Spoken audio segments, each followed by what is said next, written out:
Hi, I'm David Kirkpatrick. 3 out of 3 English majors so far. And I would also really echo this idea that the main thing I know how to do is write, and everything that has flowed throughout my career, which you will hear was quite diverse, has come from that. And you could not have a better base than be a writer who was trained at Amherst, in my opinion. We didn't have many double majors in my day, by the way, but I love English and economics. That's a great thing. Well, the only thing I would add to that is computer science.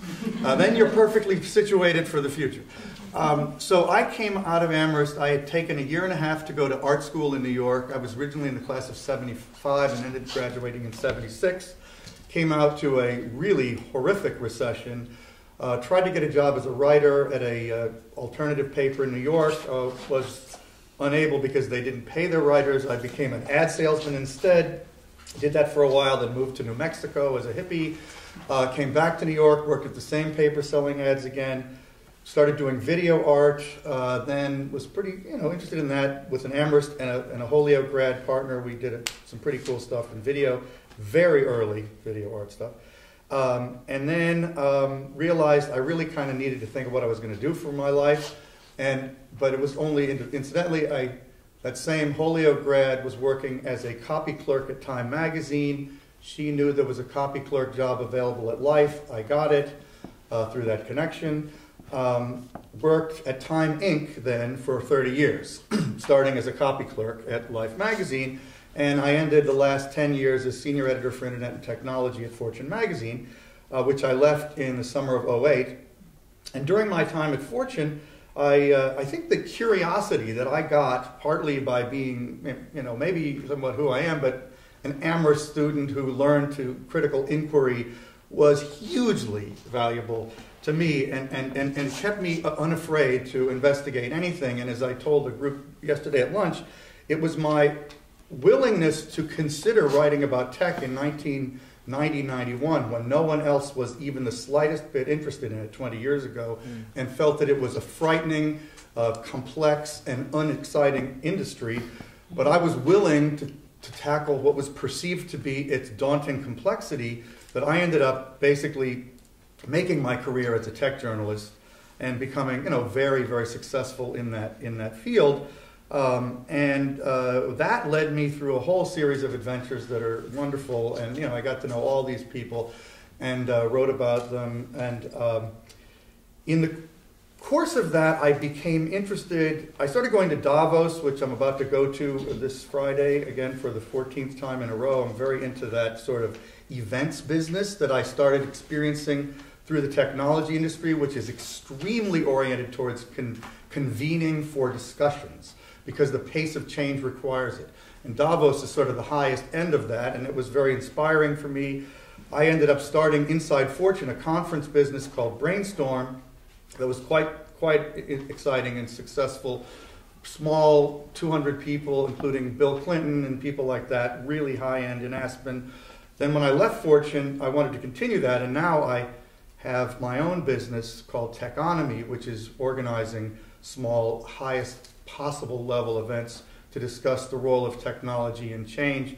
We're about to start partnering with Ashoka, which is one of the greatest nonprofits in the world, to blend an element of social betterment into our technology-oriented discussions in a very methodical way.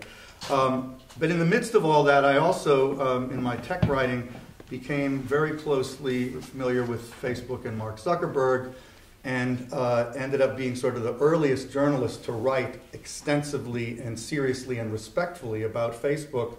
And as a result, he thought that I got it, became very close to him. I told him I wanted to write a book. He said, yes, I've written what is, in my opinion, the definitive book about Facebook.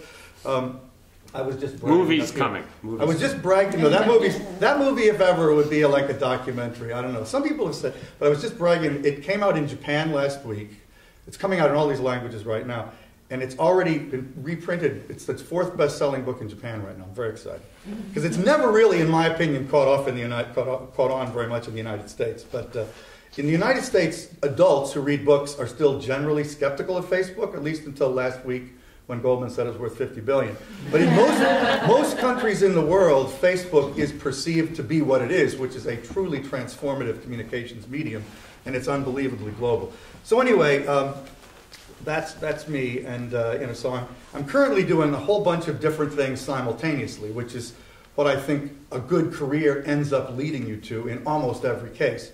So I'm continuing to promote my book and write a lot of things connected to the various publications. I'm writing the introduction for the Turkish edition, et cetera, et cetera. I'm creating this company, which is hugely time-consuming. The call I just got was from one of my business partners. We're raising money. We're doing all kinds of stuff there. It's exciting, but really hard. And I'm writing a big feature for Vanity Fair that was due a few weeks ago. I'm late in that. But I'm continuing to do my serious writing. I'm also a columnist for the Daily Beast. I'm writing for them every other week, roughly, shorter pieces, many of them about Facebook. So I'm juggling a lot. I'm going to events all the time, and I love it. So that's me.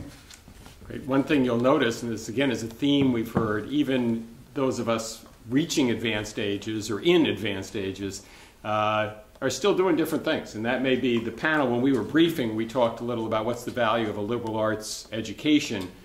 And it struck me, not only did somebody work it in. But I'm Isabel, I'm class of 05. I was also an English major, like you guys. My double major was LJST. And so basically I reached graduation age and I was like, law school or something to do with being an English major, and I didn't know what that was. So I was completely paralyzed by the choice, so I decided to rent a house with friends in DC for a summer and make a documentary and be a car courier for a summer. So when you don't know what to do, just pick something and go with it.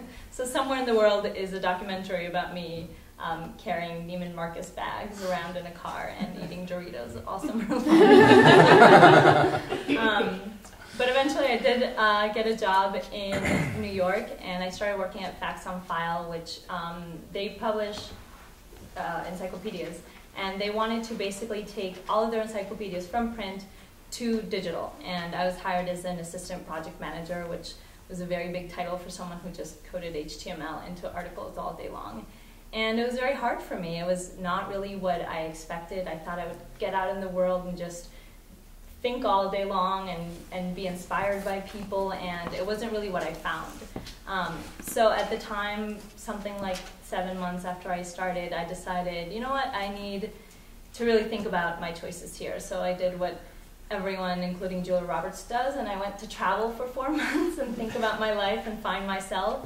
I went to Italy for 2 months with my brother. He was writing for the Let's Go travel guides, and so I helped him write it and traveled with him. I then traveled with another friend through the rest of Europe, the Greek islands. It was wonderful.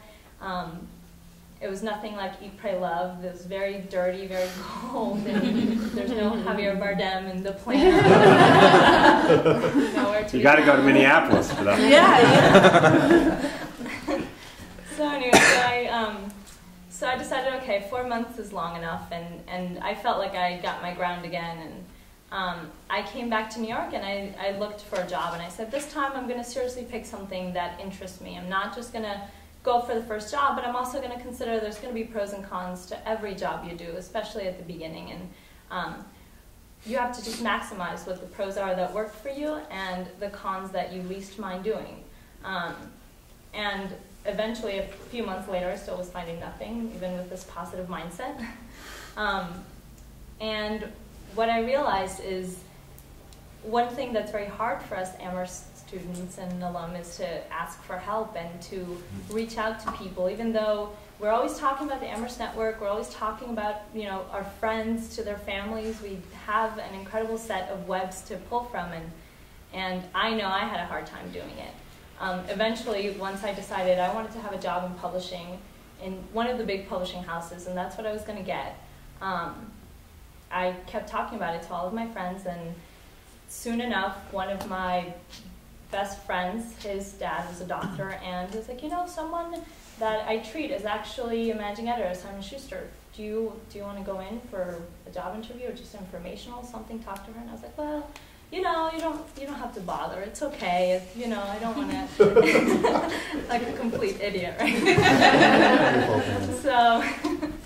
So eventually, another 3 weeks passed, and I was like, I'm really not getting any better at doing this on my own, just sending out letters and letters to people I don't know that have no reason to help me. And so I said, sure, I will take you up, and I met with this wonderful lady, Nancy, and we really hit it off. It was great. Talked about knitting for an hour. I don't know anything about knitting, but I was like, yes, that's wonderful. And 2 weeks later, her assistant went to another job, and she offered me the job on the spot and was like, emailed me, come in, meet with my boss, you'll have a second interview, and bring your resume. And it was wonderful. So I started at Simon & Schuster, and as an assistant managing editor in an imprint called Atria, and they didn't really do the books I wanted to learn about, but it was a great experience anyway. It's a very tight-knit department, learned lots of things, eventually went through a few bosses, and eventually found my place at as a managing editor of Scribner, which is another one of the imprints, and I really liked that one and felt at home there with the people. Eventually, I also took over for Free Press. They do a little bit more of the nonfiction, also some literary novels and stuff. I was the print managing editor there. And I was there for quite I mean, in my experience, a few years. I guess it was only like 3 or 4, but it felt like long enough, and I really was going everywhere, meeting every opportunity. I tried to meet people and learn what it is that they do. And in my experience, I never thought about being a managing editor, but I felt like I was able to learn every part of the business, a bird's eye view that no one else I felt really got. And I would meet editors over there for 15 years, and I'd have to teach them how books are printed, and it was amazing to me that they didn't know. So after a few years, I was very happy, but all of a sudden someone I used to work with told me that at HarperCollins this position opened up to be the managing editor of eBooks, and that was kind of always a side project for me, always like computers, technology. And one of the things I felt throughout my job at Simon & Schuster was that I saw a change happening, and very quickly, and publishing is definitely an industry that's been sort of, moving along and not changing for many, many years, decades, and many of the same people are still there. So this change that I saw coming with eBooks felt important and felt very quick, and it was very interesting to me. So against all my instincts of being comfortable where I was and feeling really appreciated, I decided to just go out on a limb. It's not just about risk, but some kind of calculated risk where you say, okay, I see something, I think I might like it, it's going to be scary, but here I go. And that was sort of what I felt. And so recently I started HarperCollins as the managing editor of eBooks, and I've been there a few months now. It's very exciting. I really like working with eBooks. It's definitely changing. I work as a managing editor, which is very different than the print managing editor. I don't just get books into the warehouse. I don't work with the editors directly, but I work with the retailers directly, and trying to see when a reader of eBooks is going to be different than a reader of print books. So how do we capture both of those readers with the same book, and what can we offer to each one? So it's a very philosophical day that I have.